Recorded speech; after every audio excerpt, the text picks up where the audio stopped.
You guys want to go ahead? What has the last 48 hours been like for you guys? It's been tough.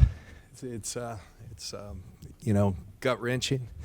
I think most of all watching our players hurt, watching our coaches hurt, our staff, everybody who pours so much into this, our families. People forget the sacrifice that families make in an effort to go compete at the highest level. And it's exactly what we had an opportunity to do. It's exactly the stage that we put ourselves on. Couldn't be more proud of our organization, of our players, of our coaches, of our staff, because we put out an outstanding effort. And ultimately, we're going to have to live with for a lifetime the reality that we didn't get it done this time. But I say this time because that's this time, and it hurts. And right now, everyone's grieving. It's not just going to be okay right away, but you understand that the only thing you can do is use this fuel to propel us forward, and that's where our mindsets are at, or at least where they will arrive at some point. Right now, there's a lot of people who are hurt because we poured it out there and it wasn't quite enough.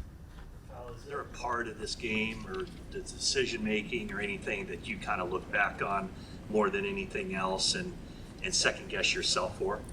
Like I've told you guys before, anytime you lose, every decision you made, you make a decision every play throughout that game. So when you lose, you'll go over that stuff always throughout the entire offseason, through cut-ups, through everything. But, there was nothing that I thought in the moment that I did wrong. It was everything. I was proud of that and like the thought process behind everything. What are your thoughts on the defense this season and how Steve Wilks did as coordinator?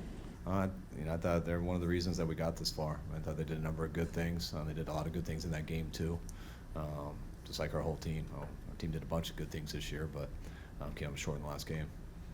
How about Drake Greenlaw getting hurt, how that played into the defense later in the game? I can't tell you exactly, but when you lose one of your better players, it definitely doesn't help. So not having Dre out there was definitely huge, but they missed some guys too. Yeah, I think Oren was fantastic. I'll say that. Oren stepped up in a big way, as did Demetrius Flanagan-Foles, and I thought they were tremendous. But when you got a guy like Drake Greenlaw, he's an impact player. So does it have an effect on the game? Of course it does.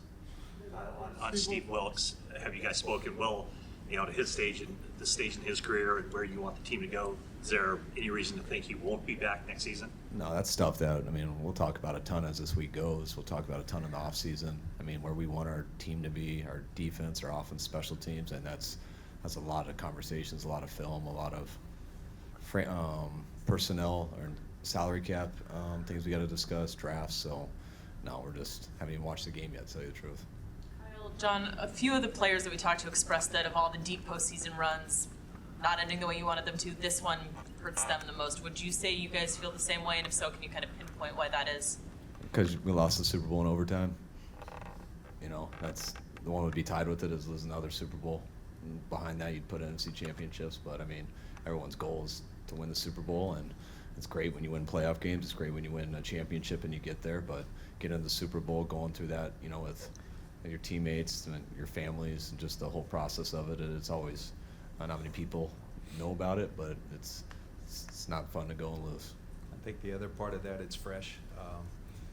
And we went to great lengths. In 19, we had this opportunity and fell short.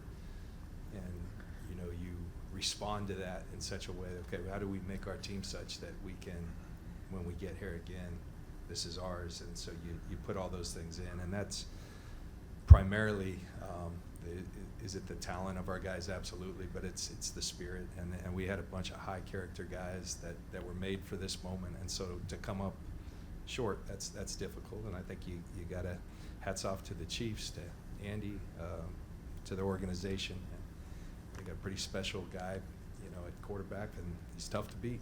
And we've got to live with that for a lifetime. But I think knowing how good this team was, our team, and to have those chances and not to come up, that makes it very difficult. John, what kind of plan is there for Brandon Ayuk this offseason, and is extending him a top priority for you? Yeah, you have to prioritize all these things. Brandon's entering his fifth-year option. Brandon's been a fantastic player for us. Kyle calls him a warrior all the time because of the way he goes out and competes, and that shines through anybody who, whether you're a trained eye or whether you're a fan, you can see the passion he plays with. You can see the production that he's had. We're extremely, prideful in what he's become, and he should be as well. And so, your team is comprised of guys, veterans who've been paid very well, of guys who want to be played very well. We got one guy on our team who, is pretty prominent, who can't be played very, real well right now because the CBA doesn't allow. So it's all one big puzzle. We've developed a good cadence over the years, Kyle and I, where he focuses on the season. We do all the planning, and then we present things to him, and we work through it. And that's what we'll continue to do. But of course, you want a guy like Brandon Ayuk to be a part of you going forward. Going forward, the team's going to change over the course of the next coming year. What are you going to miss about this particular group of guys? And is there a way to, I don't want to say replicate it, but can you get that back for the next group? You always got to do it again, start it over. But and we had a real good team. I felt, similar almost every year. 19 was a pretty special year, just how we played throughout that whole year. And similar in the way that, I thought one of the hardest things after the game was just watching how much everyone hurt for each other. I mean, guys are hurt for me, I hurt for them. You see your families, you see how much they hurt for you and stuff. And I think that's what was real special about this group. Like, we had so many guys who were playing for stuff above themselves, and not to mention how talented our guys were. And so I think that's what I'm going to miss the most about it. I think that's what our guys enjoyed the most about this year. I think they would echo that same thing. That's not something you can just make up, but that was pretty special, and I think you've heard our guys talk about it a little bit. But I also know a lot of those special guys are going to be here next year. You don't just pick up right where you left off. You got to go through some stuff. You got to go through an off season together. We got to grieve this a little bit and then come back stronger from it. But can't wait till we get to what I told all the guys. I know I'm going to see everyone in volunteer phase 1, just pumped up, ready to go. So we'll see them then. Kyle, I know you said you haven't watched the film, but to go back to the third and 5 at the end of regulation, the third and 4, I think it was in overtime. What went wrong with the protections there, if anything? Yeah, there's some confusion. They brought up blitz, some mistakes inside, just not getting the right guy to the right spot, and brought a hole up the middle. You already answered this. I couldn't quite hear Matt's question, but is Steve Wilkes coming back next year? I haven't talked to anybody yet, so yeah, I expect all our coaches to be back. You called timeout, 2nd and 6, like 2.5 minutes left in overtime. Did you see something you didn't like? Yeah, I didn't like the look they were in, and one of our players looked a little gassed, and didn't think I was going to use them all right there, so I thought that'd be a good time to use one. Is it a challenging thing for a coach to get guys to pick themselves back up after something like this and, do the things you're talking about? Is that a different type of challenge? I mean, it would definitely be if we had to do it right now. And that's why guys need to get away. This is real. You do have to grieve this. But our guys, 1, they have jobs to do, just like we do, and 2, I think our guys really are passionate about their jobs and enjoy football a lot. So I think our guys are going to be hungry as ever coming back from this, just like they were as hungry as I've ever seen a group of guys coming to last offseason after how our offseason in Philly finished the year before. So when you got guys who really love what they do, that's what brings that passion, and you just got to put together a group of guys that are also good at it. You said you hadn't looked at the game yet. When will you do that? Usually when I'm ready to or when I have to. Do you know when that might be? I don't think I have to anytime soon. So, but I'm not really ready to right now. We got home last night. So I just hung out, watched Griselda Blanco with my family. It's pretty cool. It's hard because I don't feel like usually I watch sports or read something on my phone, and I don't really feel like doing any of that right now. So I got to catch up on some movies last night with my family, and then came in today and just really talked with players and stuff, and just got to say bye to a couple guys, which I'd love to say bye to everyone, but I can't talk to 60 people before this press conference, so we'll see if there's any people lingering here till probably 7 at night. But that's really what we do these 2 days, and I'm sure I'll come in here, it'll be a little bit quieter over the next couple days, and I'm sure I'll turn it on pretty soon. Your view of the defense. I mean, the roster is fluid during the season, but parts come and go. Did it seem like they struggled getting that cohesion? You had to get replacement defensive ends. You had safeties coming in and out without Huff, and the nickelback role obviously too. I guess is fortifying that defense before you come back for off-season program kind of the main priority.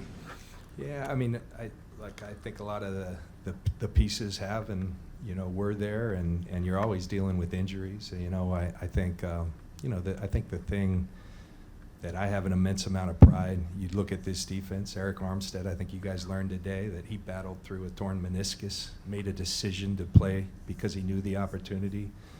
Javon Hargrave had a similar decision with a torn thumb ligament and decided we had too rare of an opportunity. And once our guys would allow him, and our medical experts and oftentimes second opinions would allow these guys to play, I mean, those things happen. And that's the thing that people don't see at home, the sacrifice people are making.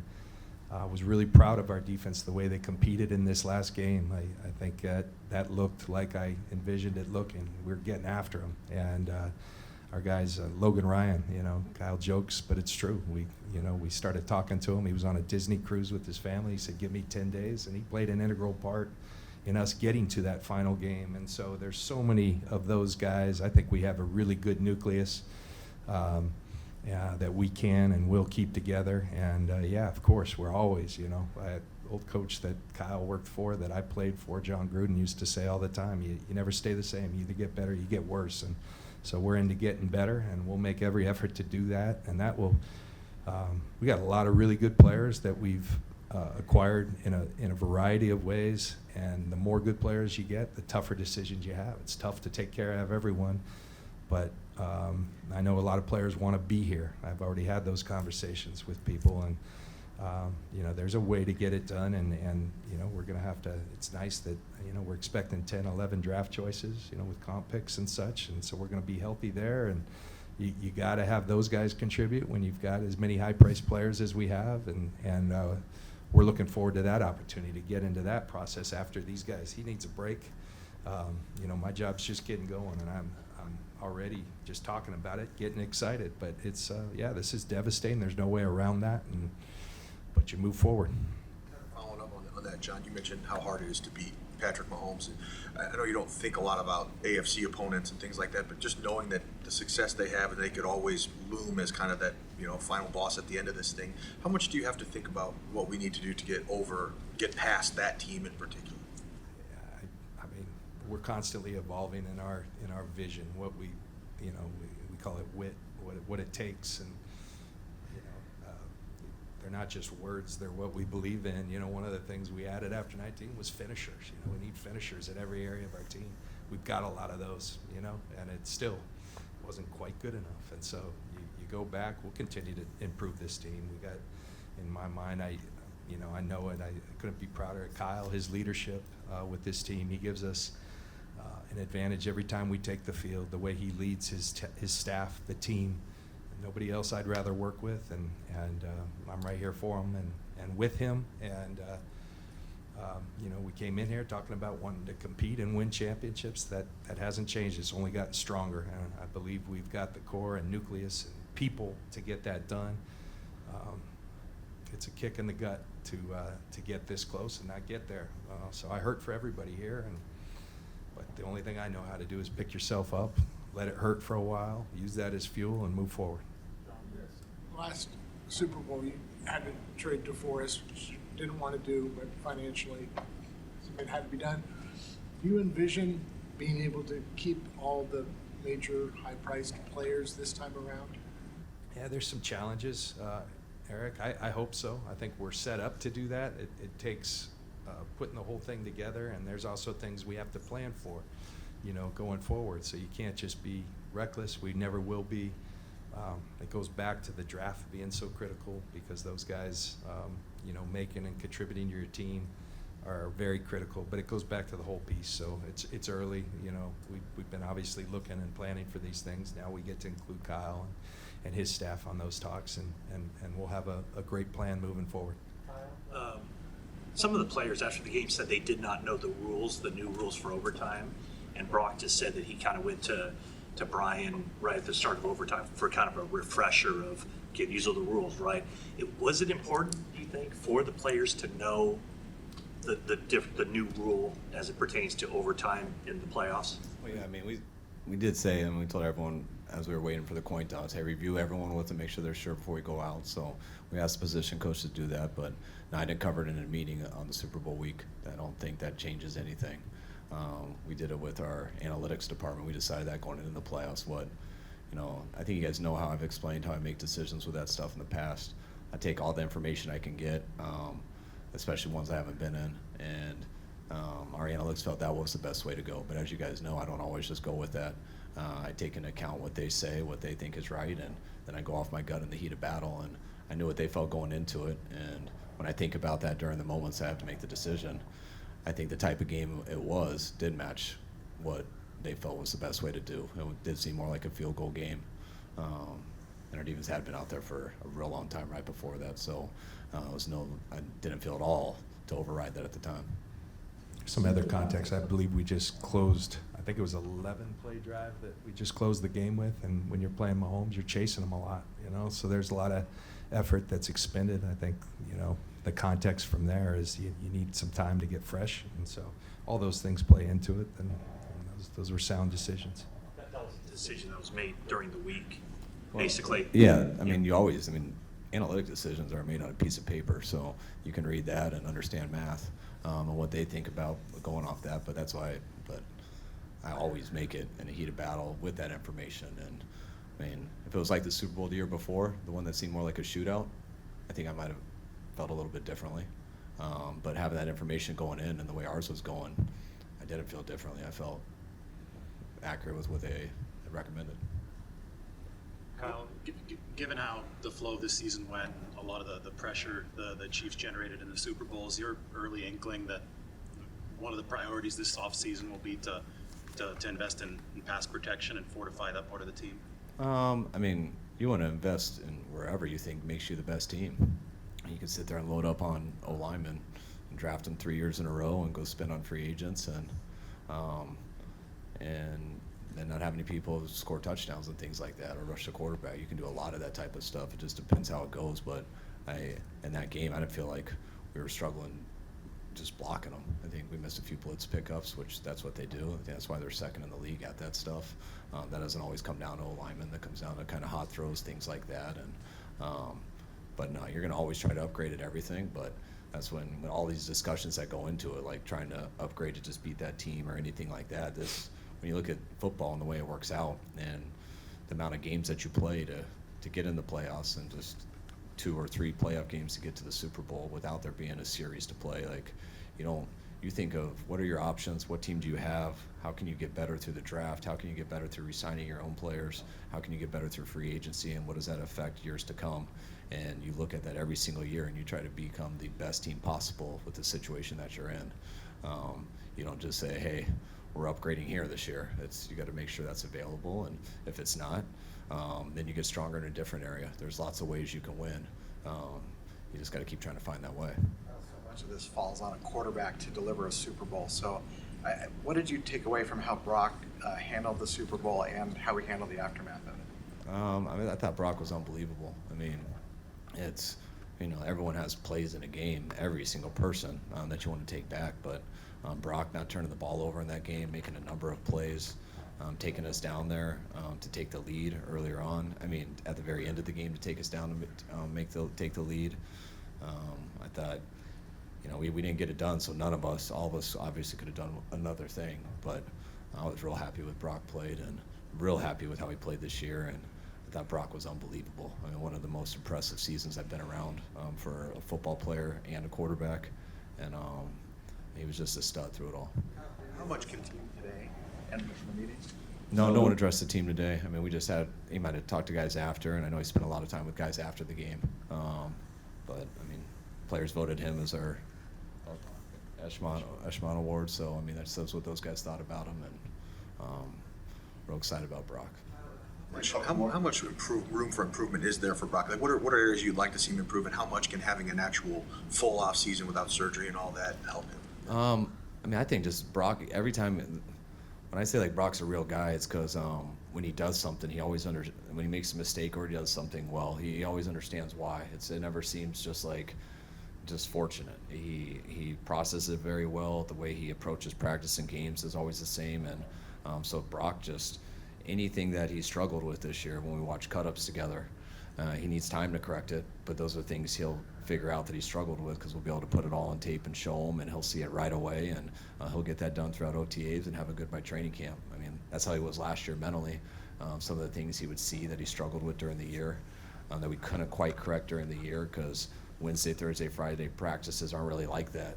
It's hard to develop some of that muscle memory and things. You're just trying to get through the game plan and get ready for a new defense. But I remember last year when he saw some things, and he would just be like, man, now I see it all together. Like, I'll be all right when I come back. And we didn't know because he was hurt, but by the time he got in training camp, he had it solved. You do it in your backyard, you figure it out. Like, it's got to click, though, and you got to see it, and you got to feel it. And that's what was so cool with going through it with him last year. 4 years ago, you guys concluded that you couldn't keep two high-priced defensive tackles on the team at the same time. You could have a scenario where you've got two high-priced wide receivers. Have you thought about the kind of long-term having two guys, making top dollar? I think that was hard. We could have had two. There's always give and take, and we were trying to have two. But then when we realized when we have two high-priced D tackles, we're going to have to lose two other players and a draft pick, and so it's balancing and all that out. I mean, you can figure stuff out, but then what's the risk of that? What do you lose? And that's why everything ties together. That's why they've gone through 1,000 different scenarios over the last 6 months, over the last 2 years. What's 2 years ahead? But there's no like, hey, you can't do this, you can do that. Like, it's which way do you want to go? And whatever way you want to go, that'll be a huge advantage. But also you got to take away from it another spot, and that's how you balance that out. And you don't balance that out till you know all your choices. Well, if we do this, what can you go a different way? Is there a player available in free agency that would allow us to do something different? Is there a guy in the draft? Are there a few choices? So if there's one guy there you can't do, like, it's all that plays into it, and that's why those are discussions that don't stop until you really got to make those decisions. Last one. I'm sure this isn't a surprise, but people say, well, now it's proven you can't win the big one. But Andy Reid couldn't win the big one, and your dad couldn't win the big one, and there are a lot of coaches that were like that. Does having that perspective of history, particularly family history, help, or do you even worry about the perception? I mean, you'd love to fix perception, because I would love to win one for what I know about football and stuff. And I know if I fix perception, that means I did everything I wanted to do, which isn't fix perception. It's win a damn Super Bowl. But I also know, like, when you say big games, like, we've got to win a bunch of big games to get to Super Bowls. We've won a lot of big games here. We've won a lot of big games to get into playoffs. The fact that we keep getting there shows you guys how much we've win games or big games, and I think you guys are aware of that. But it's, these two Super Bowls have been tough, losing to Kansas City. But to think that if we win that means I can win a big game. No, that means our team won the Super Bowl. That's what I understand. You guys can have any narrative you want, but like the success or the failure, it comes down to one game. And I hope that I can be a part of a team that wins a game at the end of the year. But to say that the Niners can't win a big game, that would be an extremely inaccurate statement. Thank you.